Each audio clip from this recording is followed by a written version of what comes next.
Final ಒಂದು ಪ್ರಶ್ನೆ ಮಾಡ್ತಿದ್ದೆ, ಅಂದರೆ ನಿಮಗೆ ಕಾರ್ ಗಿಫ್ಟ್ ಕೊಟ್ಟಿರುವಂತಹ ಸನ್ನಿವೇಶನ ನೆನಪು ಮಾಡ್ಕೊಂಡು ಹೇಳೋದಾದರೆ ಅವತ್ತು ಏನು ಹೇಳಿದರು, ಹೆಂಗೆ ಮಾತಾಡಿದರು, ಅದೆಲ್ಲವೂ ಹೆಂಗೆ ನಿಮಗೆ ನೆನಪಾಯುತ್ತೆ?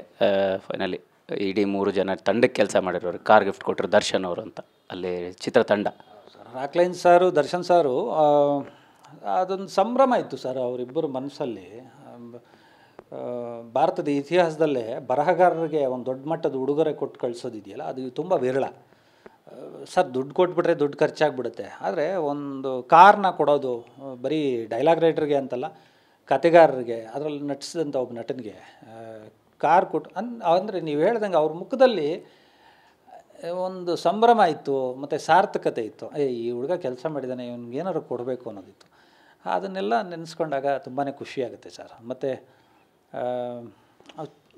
ಕಾಟೇರ ಚಿತ್ರರಂಗದಲ್ಲಿ ಒಂದು ದೊಡ್ಡ ಮೈಲಿಗಲ್ಲು. ಜನಗಳ ಮನಸ್ಸನ್ನು ತಲುಪೋದಿದೆಯಲ್ಲ, ರೈತರ ಬಗ್ಗೆ, ಒಂದು ವರ್ಗದ ಹಿಂದುಳಿದ ವರ್ಗಗಳ ಬಗ್ಗೆ ಒಂದು ಕೂಗುವುದು, ಹಂಗಂತ ಮನೋರಂಜನೆಗೇನು ಕಮ್ಮಿ ಇರಲಿಲ್ಲ. ಎಲ್ಲರೂ ತುಂಬ ಖುಷಿಪಟ್ಟು, ಮತ್ತು ಬೇರೆ ಭಾಷೆಗಳಿಗೂ ಒಂದು ಉದಾಹರಣೆ ಆದಂಥ ಚಿತ್ರ.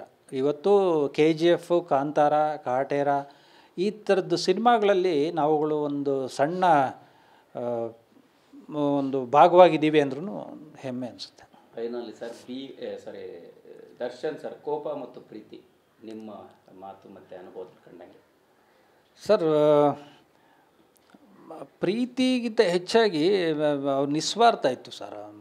ಅವ್ರಿಗೆ ಪ್ರೀತಿಸೋಕ್ಕೆ ಶುರು ಮಾಡಿದ್ರೆ ತುಂಬಾ. ಮತ್ತು ಯಾವಾಗಲೂ ದೊಡ್ಡವರು ಹೇಳೋದು ಏನಂದರೆ, ಕೋಪ ಬಂದಾಗ ನಾವು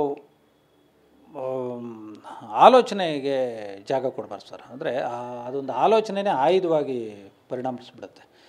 ಬಟ್ ಈ ದರ್ಶನ್ ಸರ್ ವಿಚಾರದಲ್ಲಿ ನಾವು ಏನು ಹೇಳೋಕ್ಕೂ ಇಲ್ಲ, ಏಕೆಂದರೆ ತರುಣ್ ಸರ್ ಹೇಳ್ದಂಗೆ ಅದೊಂದು ನಂಬಿಕೆ ಇದೆ. ಅವರು ಮಾಡಿಲ್ಲ, ಅವರು ಖಂಡಿತವಾಗ್ಲೂ ಚಿತ್ರರಂಗನ ಮತ್ತು ಅವ್ರದ್ದೇ ಒಂದು ಇದರಲ್ಲಿ ನಿಲ್ತಾರೆ. ಎಷ್ಟೋ ಜನ ಯುವಕರಿಗೆ ಬೆನ್ನು ತಟ್ತಾರೆ. ಹೊಸ ಹೀರೋಗಳು, ಹೊಸ ಸಿನಿಮಾ ಅಂತ ಹೇಳಿದಾಗ ಅವರು ಹರಿಬಿರಿಲಿ ಬಂದು ನಾನು ಇದ್ದೀನಿ ಅಂತ, ಅದೊಂದು ಬಲ ಅಲ್ವಾ. ಆ ಮಟ್ಟದಲ್ಲಂತೂ ನಂಬಿಕೆ ಇದೆ. Thank you sir. Thank you so much. Thank you. ನಮ್ಮ ಜೊತೆ ಮಾತಾಡಿ. ಹಾಂ ಸರ್.